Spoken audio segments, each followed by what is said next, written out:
Ainda aqui no nosso podcast para a gente poder conseguir chegar no tempo, você mencionou, não é uma área fácil de entrar.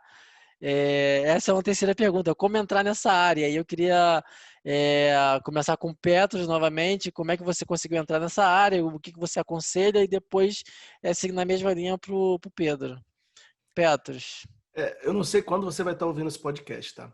Mas é Ok. importante Muito você importante falar saber isso. Estamos Está que sendo gravado no assim, dia os tempos 27. Rapidinho. Está sendo gravado no dia 27 de junho de 2020, momento pandemia. Não, mas é importante porque é o seguinte, hoje é uma coisa. Eu entrei em 2016 como DevOps, era outra coisa. As exigências eram outra coisa. Hoje em dia, você tem um pouco mais. A época que eu procurei emprego na área de DevOps, o que eu tinha? Eu tinha um mindset de automação, eu tinha um background muito forte de infraestrutura, e foi isso que me fez arrumar um emprego, o primeiro emprego. Hoje eu já entendo que só isso não é o bastante. Porque eu, por exemplo, quando eu entrei em 2016, eu não conhecia todos os ciclos de deploy, etc. Eu nunca tinha trabalhado com isso efetivamente. Meu foco mais era infraestrutura e automação. Sempre foi muito mais na área de automação, de automação de processos, etc. Mas meu foco principal era infraestrutura. Então, assim, quando eu cheguei lá, o cara olhou e falou: tá, tudo bem, você é bom para trabalhar comigo, por quê? Porque eu tenho uma infraestrutura muito grande. Eu preciso de alguém que entenda de infraestrutura e eu não tenho ninguém, e você pode me ajudar nessa área. Mas, em compensação, você vai ter que aprender a trabalhar mais na área de entender os ciclos de desenvolvimento, deploy, etc., para você poder participar também dessa área. Então, cada situação é uma situação. Vai ter empresas que vão ter um foco maior na parte de infraestrutura, o DevOps vai ter um foco maior na área de infraestrutura e só vai trabalhar com base na área de desenvolvimento. Tem empresa que o DevOps é quase um QA junto. Sabe? O cara participa de todo o processo de deploy. Então é uma coisa que são papéis diferentes da mesma profissão. Como a gente falou, como é uma questão cultural, dificilmente você vai ter um DevOps que faz tudo isso. Entendeu? Que participa de tudo. Normalmente o cara vai ter um foco maior, o cara trabalhar, mas hoje ele está com um foco maior nessa área aqui. Daqui a 6 meses ele está com foco maior em outra área. E assim vai, você vai mudando. Então, o que o cara precisa fazer efetivamente, que ele precisa estudar nessa área, para entrar nessa área, efetivamente ter todos esses conhecimentos básicos, né? Então não adianta o DevOps não saber o que é desenvolvimento, não adianta o DevOps não saber o que é um código, ele precisa saber, então você vai ter que ter um background de desenvolvimento pequeno, você não precisa ser um cara que constrói sistemas, mas você precisa entender o básico de desenvolvimento e conseguir fazer algum desenvolvimento que você vai precisar, tá? Então, efetivamente, essa área eu acho que você precisa de um conjunto de conhecimentos básicos e alguns avançados, dependendo do que a posição vai exigir. Ok. Eu acho que é isso para mim. Pula pro Pedro. Passa pro Pedro. Vamos lá. Cara, assim, para entrar na área, para mim, eu acho que foi um pouco meio fluido, porque assim, durante na época de faculdade, eu entrei em um acordo com meu pai e falei assim, olha, cara, eu vou me aventurar na área. Você segura as pontas se eu não conseguir se eu ficar um mês sem trabalhar, 2 meses sem trabalhar, porque eu vou apostar. Ele falou assim, vai, faça a tua vida. Então eu tinha esse suporte do meu pai segurando as pontas. Tá certo que não utilizei, mas ok. Eu sempre tive eu sempre quis aprender como é que a roda funciona. Como que você inventa a roda? E como é que ela funciona? Então eu sempre mudei de área. Então era uma época eu entrava como desenvolvedor, depois eu ia para a área de infraestrutura, voltava para desenvolvimento em outra área, depois voltava para uma infraestrutura. Então assim, basicamente meu background veio se fortalecendo com o tempo. E aí durante 3, 4 anos eu fui especialista com ALM. Então assim, eu tinha que estar por dentro de metodologia, de processo, saber quais são os gaps que tem dentro das empresas. Entendeu? Como é que você coloca todo mundo para trabalhar de forma conjunta. E aí, quando você pega essa parte, mais o seu background técnico, o DevOps é moleza. É mamão com açúcar, como a gente diz. Entende? Então, assim... Tá.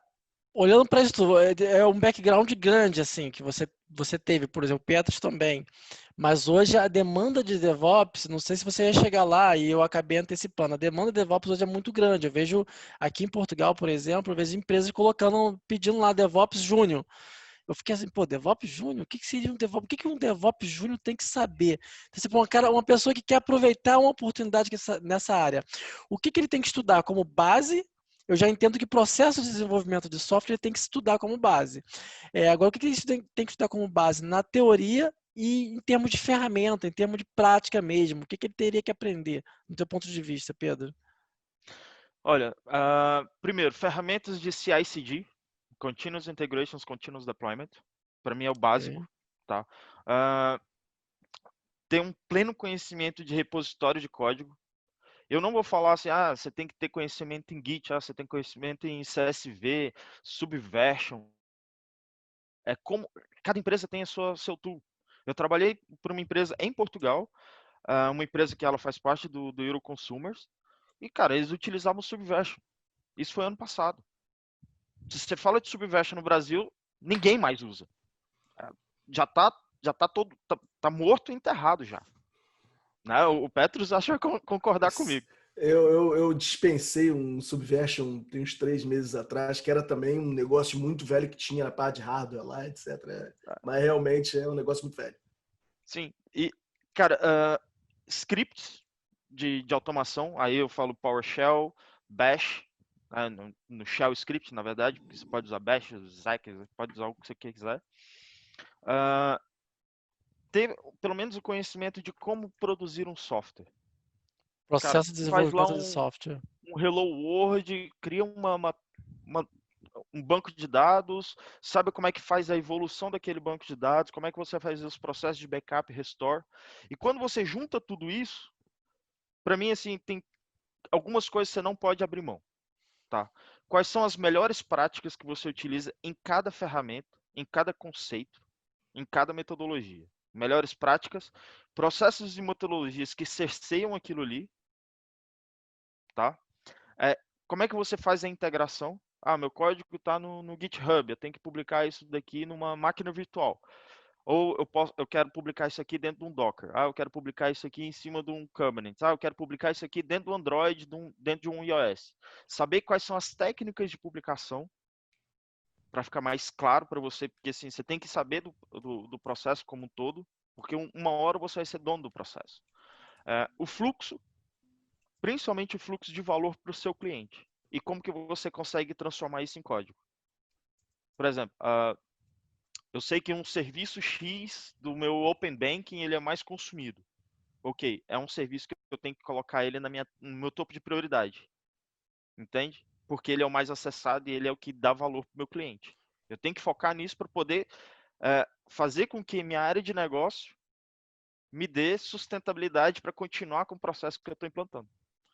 Com a mudança cultural. Porque se você não faz isso, por que eu estou investindo num DevOps? Entendo. Entendeu? E o último ponto que eu acho que é extremamente importante, trilha de auditoria. O que seria isso? Trilha de auditoria é saber assim, que aquela alteração que foi pedida pela área de negócio, que foi feita por tal pessoa, em tal sprint foi publicada na build tal, que tem integração com software XPTO, que entrou em produção no dia 27 de junho, às 10h55. Ponto.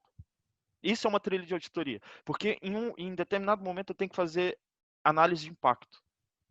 Para eu poder fazer análise de impacto, eu tenho que ter a trilha de auditoria. Entendeu?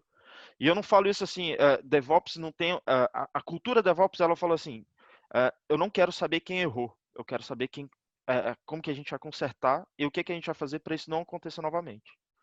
Mas para você saber o que aconteceu, você precisa saber, de fato, uma trilha de auditoria para saber o que aconteceu.